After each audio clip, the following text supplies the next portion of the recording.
महाराष्ट्राच्या अनेक जिल्ह्यांच्या मध्ये अतिशय पाऊस पडतोय आणि त्याच्यामध्ये खूप मोठ्या प्रमाणावर शेतीचंही नुकसान झालेलं आहे.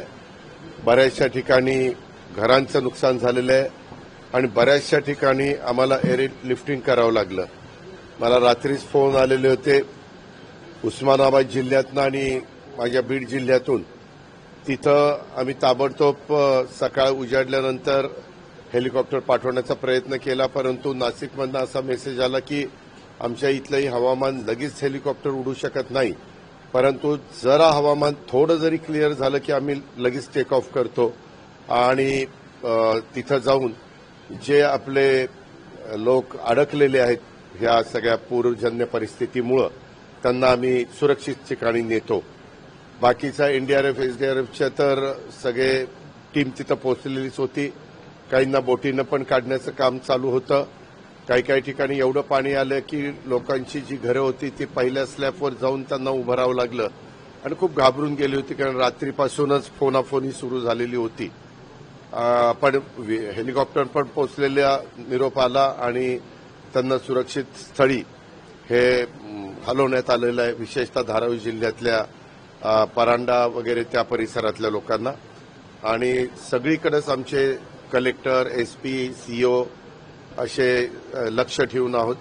आम्ही इथल्या आपत्ती व्यवस्थापनाची आमची यंत्रणा आहे, तिथून आम्ही सगळेजण डिझास्टरचं आमचं जे कार्यालय आहे तिथून आमचं सगळ्यांचं तिकडे लक्ष आहे. मुख्यमंत्री पण सतत संपर्कात आहे या सगळ्या लोकांशी आणि उपमुख्यमंत्री पण संपर्कात आहे. अनेक जिल्ह्यांमध्ये यावेळेस अपेक्षेपेक्षा म्हणजे मला सकाळी पुन्हा मी किती पाऊस पडला तर सांगितलं तर एका ठिकाणी एका रात्रीत 6 इंच पाऊस पडला, की जिथं त्यांची सरासरी पण वर्षभराची 13-14 इंच 15 इंच आहे. अशा ठिकाणी एकाच वेळेस 6 इंच पाऊस. आणि झालं काय, बरीचशी धरणं सगळी भरून गेलेली आहेत. त्याच्यावर धरणामध्ये येणारा येवा आणि फ्री कॅचमेंट एरिया ज्याला आपण म्हणतो, धरणाच्या गेटच्या बाहेरचा खालचा भाग, तिथंही पाणलोट क्षेत्रामध्ये मोठ्या प्रमाणावर पाऊस आहे. त्याच्यावर धरणाचंही पाणी सोडलंय आणि पुढे नाले तुडुंब भरून वाहत आहेत. छोट्या छोट्या नद्या तिथल्या मोठ्या नदीला मिळतात त्या तुडुंब वाहत आहेत.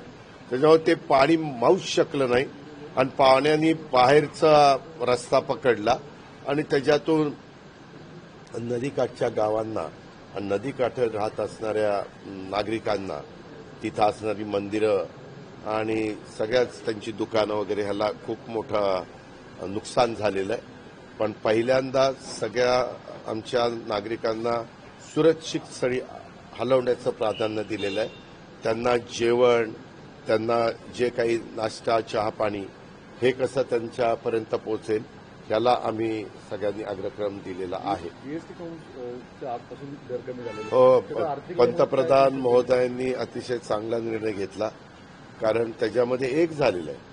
सागर जे किती काही म्हटलं तर मोठ्या प्रमाणावर ज्याचं 5% होतं ते 0% केलं, ज्याचं 12% होतं ते 5% केलं, ज्याचं जवळपास 28% होतं ते खाली 12%वर वगैरे आणलेले असे वेगवेगळे. आणि काही अगदी लक्झरियस त्याला आहे तसं ठेवलं, परंतु तो वर्ग फार थोडा असतो आणि त्यांची ऐपत असते द्यायची. परंतु ज्या दैनंदिन वापरामध्ये सर्वसामान्य नागरिकांना गरजा लागतात, वस्तू लागतात, त्या वस्तूंच्या सगळ्या किमती एकदम खाली आणण्याचा ऐतिहासिक निर्णय हा केंद्र सरकारने घेतला आणि काल देशाच्या लोकप्रिय पंतप्रधानांनी तो जाहीर पण केलेला आहे. आजपासून त्याची अंमलबजावणी सुरू झाली. एक गोष्ट खरी आहे की त्याच्यातून सगळ्याच राज्यांच्या मध्ये जो काही टॅक्स जमा होत होता, केंद्रालाही त्याच्यामध्ये काही प्रमाणामध्ये तो टॅक्स कमी जमा होणार आहे आणि राज्यांना पण कमी जमा होणार आहे. पण टॅक्स जमा करून नागरिकांना नाराज ठेवणं ह्याच्यात अर्थ नसतं. नागरिक पण समाधानी असले पाहिजे आणि ज्याची ऐपत आहे त्यांच्याकडनं कर पण मिळाला पाहिजे. नाही, मागे आम्ही बघितलेलं आहे काही काही गोष्टीमध्ये मी अनेक वर्ष अनुभव घेतो. काही वेळेस रेट कमी झाल्यानंतर खरेदीदारांची, ग्राहकांची संख्या वाढते, विक्री वाढल्यामुळं ते भरून निघतं. आता आम्ही अंदाज घेतोय, बघू 6-1 महिन्यात आतापर्यंतचं जे काही चाललेलं होतं त्याच्यात अंदाज बांधला तो त्याप्रमाणे खरा ठरलाय. परंतु आम्हाला दोन्ही बाजूंनी सांगितलं जातं की 9-10 हजार कोटीचा फटका बसेल, पण असंही तो अंदाजच आहे. आणि काही असंही सांगतात की नाही, घेणारी व्यक्ती म्हणजे ग्राहक हा ती व्यक्ती थोडेसे महाग वाटत होते म्हणून कमी घेत होते, ते आता त्यांना पाहिजे तेवढी घेईल असं होऊन विक्री वाढल्यानंतर इथं कमी झालेला कर दुसऱ्या जास्त विक्री होऊन भरून निघेल. दादा, पण जुना माल अजून देखील मेक इन इंडिया. हा, अलीकडे पंतप्रधानांनी मात्र सगळ्यांना सांगितलेलं, मी पण आवाहन करतो की आपल्या देशामध्ये तयार झालेल्या वस्तू आणि ते जे काही आपल्या देशात तयार होतं त्यालाच आपण अग्रक्रम द्यावा. आणि ही जी काही अमेरिकेसारख्या राष्ट्राध्यक्षांची जी दादागिरी चालली टेरिफच्या बाबतीत, जे हम करे सो कायदा चाललेला आहे, ते आपण देशी वस्तूंना प्राधान्य देऊन सगळ्यांनीच त्याच्यामध्ये स्वतःला झोकून देऊन देशामध्ये तयार झालेल्या वस्तू कशा जास्त प्रमाणामध्ये विकल्या जातील, स्वदेशी नारा हा दिलेला आहे, जो फार पूर्वी महात्मा गांधींनी दिलेला होता, तोच आता देशाचे पंतप्रधान नरेंद्र दादा, मोदी. सुप्रियाताईंनी एक वक्तव्य आता माध्यमांसमोर येत आहे की आर्थिक निकषाच्या आधारावरती आरक्षण जे आहे ते दिलं पाहिजे, अशा पद्धतीचं वक्तव्य त्यांनी. तुम्हाला एक माहिती आहे, अशा प्रकारे ह्या बाबतीमध्ये अनेकदा अनेक मान्यवरांनी वक्तव्य केले. स्वर्गीय विलासराव देशमुखांनी पण हे केलेलं होतं, अनेकांनी केलेलं होतं. आणि म्हणूनच देशाच्या पंतप्रधानांनी मधल्या काळामध्ये ज्यांना कुठलंही आरक्षण मिळत नाही अशांना ईडब्ल्यूएसमध्ये आरक्षण 10% देण्याचा निर्णय घेतला. कारण इतर वर्गामध्ये देखील गरीब घटक आहे, गरीब वर्ग आहे, त्यांची मुलं मुली आहेत. त्याच्यामुळे असा म्हणणारा एक वर्ग आहे की बाबा तुम्ही आर्थिक बाबतीमध्ये कमकुवत असणाऱ्यांना प्राधान्याने मदत करावी. पण राजकीय नको, मग म्हणजे सामाजिक नको, डायरेक्ट आर्थिक. हे का, आम्ही आता जे काही संविधानाने जे सांगितलेलं आहे, घटनेने कायद्याने जे सांगितलेलं आहे त्या रस्त्याने आतापर्यंत आपण पुढे चाललेलो आहे.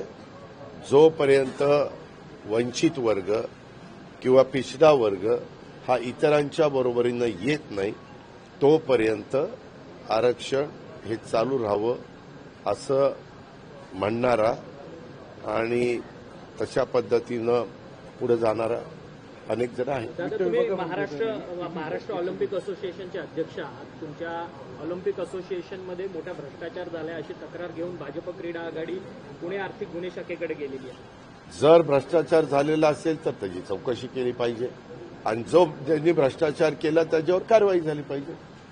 भ्रष्टाचार होताच कामा नये आणि चौकशी करणाऱ्यांचं कामच असतं की त्याची चौकशी केली गेली पाहिजे. तक्रार आली तर, आणि दूध का दूध पाणी का पाणी पुढे आलं पाहिजे आणि जे दोषी असतील त्यांच्यावर ऍक्शन घेतली पाहिजे. वित्त विभागाने महामंडळासाठी आर्थिक बजेट किंवा खर्च करून अशा स्वरूपाचे प्लॅन घेतले. काय काय काय मोठमोठे जे महामंडळ आहेत त्यांच्याकडे आर्थिक तजवीज फार नसेल तर पैसे अलोकेशन किंवा योजना करू नयेत अशा स्वरूपाचे वित्त विभाग त्यांच्याकडं जे काही त्यांना बजेट म्हणजे एकंदरीत नियतवे दिलेले आहे त्या पद्धतीनं त्यांनी खर्च करावा.